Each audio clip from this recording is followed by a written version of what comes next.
Okay, students, so before we actually start painting and before I give you the slide lecture on our next assignment, I want to talk a little bit and give you a really quick demo on how to prepare your canvases for painting on. They're probably already pre-gessoed, we're not going to worry about that, but it is a good idea to stain them so they are not just pure white, and there's a couple of kind of cheap and dirty ways of doing that. To begin, let's go ahead and talk about how to stain our canvases. There's a couple of materials that I have here. I'll start with the oil painting first. It's pretty simple. I've cut up a couple sheets of just canvas pad, just because these are demos. I don't want to waste a bunch of expensive canvases. I have a cheap boar bristle type brush, or it's not synthetic. It's a real type of bristle. This is something you can just pick up at the hardware store for very little money. It's really good for things like preparing canvases before you begin. I have my Gamsol here nearby, and for the acrylic painters I also have some water, and somewhere around here I have some medium, but let's not worry about that yet. So first of all, let's talk about why we're doing this, and the reason is when you start on a purely white canvas, it is kind of dazzling. It's almost too bright. It kind of makes you see the colors incorrectly. You want more of a medium tone to work on top of. It's smarter. Oftentimes, if you're doing color, you want to put a colored stain down. That stain will somehow, peek through your brush strokes. It can inform the color aspect of your finished piece.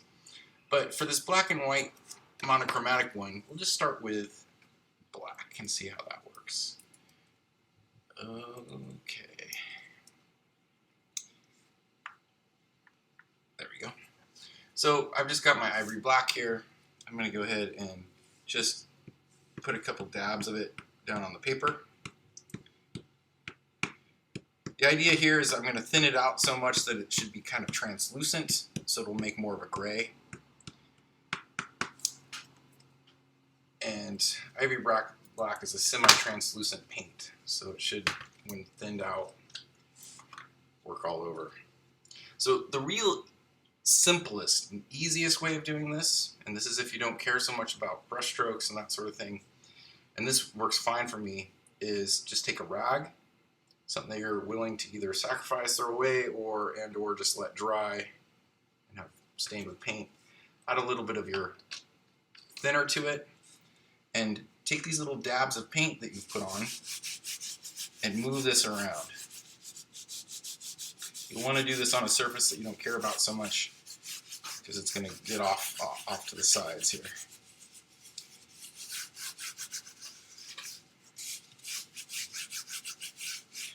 You could be really careful.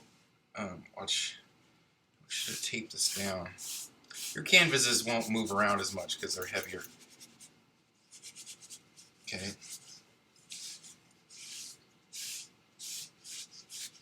Just kind of stain it,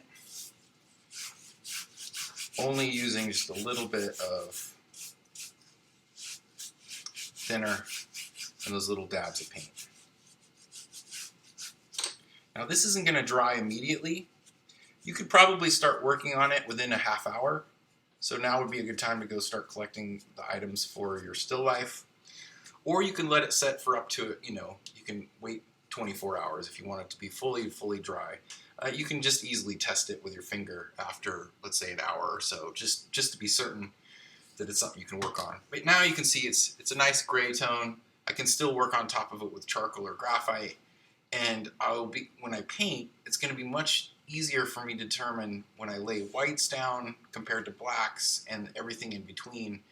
It's not going to seem as abrupt. It's just better to work on a medium-toned, mid-toned piece.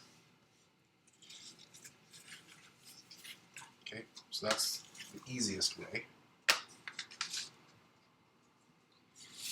Now, for acrylic, you would do the same thing. You would go ahead and use black for this first assignment. But just for fun, I'm going to also show you what happens when you do this with different color. So I'm using Golden Open acrylics. These have a little bit more, a slower drying time. it's just an option that you can do when you buy paints. I found that a lot of these open acrylics, a lot of them are translucent, so they're not necessarily the ones I recommend you buying on your materials list, but they might be nice to have, especially when you're doing things like glazing.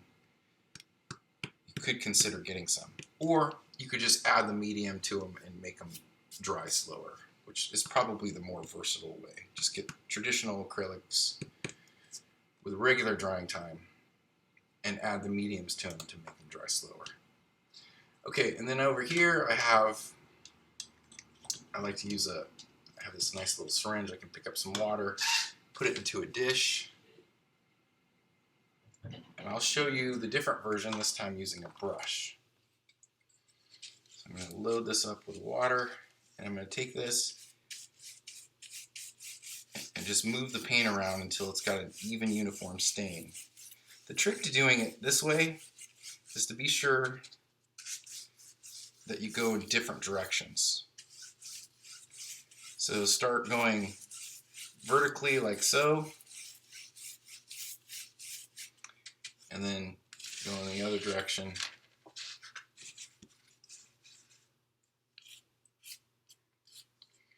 Go this way. It really doesn't need to be very thick at all. You're just staining the white of the canvas so that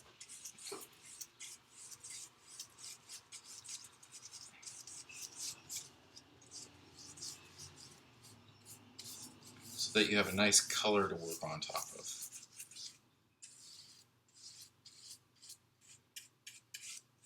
Just kind of get it as even as you can. Just go back and forth one way and then go the other direction. It is important that you go in both directions if using a brush, because a lot of times you'll get these brush marks and they'll dry into your paint. And sometimes those brush marks, depending on the fluidity of what you're using, can sort of stay there and create a texture. And you don't always want to use a texture or have a texture in your very first layer, because it sort of starts to interfere with your later layers of paint as you start adding it on. Okay, so this one's pretty basically stained now, and I would set this aside and let it dry, I don't know, an hour or so. You can easily test this with your finger. It is acrylic, so it should probably dry pretty quickly. Again, for this first assignment, go ahead and do a gray. You can just use a black and thin it out and stain it gray. But I did want to show you the color just in case, because we are going to be doing versions in color later. An interesting thing, though, to note is that in this early stage, when it's still very washy, it's very much like, it's kind of like watercolor in some regards. It's still malleable for a while. So what I could do is I could actually kind of start drawing shapes into it of my composition, wiping stuff away, trying to put more light into some areas, and darkening some areas with thicker paint, and actually start creating an underpainting that sort of represents the monochromatic version of what we're doing. I'm just telling you this now because there will be a time later where we're going to start, when we start our first paintings, we're going to really rely a lot on an underpainting and using that method. But for this one, don't worry about it so much. Just stain it. It gives you a nice warm color or undercolor to work from. Okay? And don't forget, perhaps when your canvases are drying, take some time to look around your house for some objects that will work for this our first monochromatic scale painting. We're just going to be using black and white, so we'll be able to make a range of light through darks, grays. White objects tend to work really well because they're some of the best at showing highlight and all the different ranges of shadow, but also black objects or metallic. Anything that's silvery looking will reflect the whites and the blacks around them, giving you something interesting to paint. Or gray. I like to use a white sheet. I think that works the best, and maybe something like a gray or black blanket behind to give yourself a background.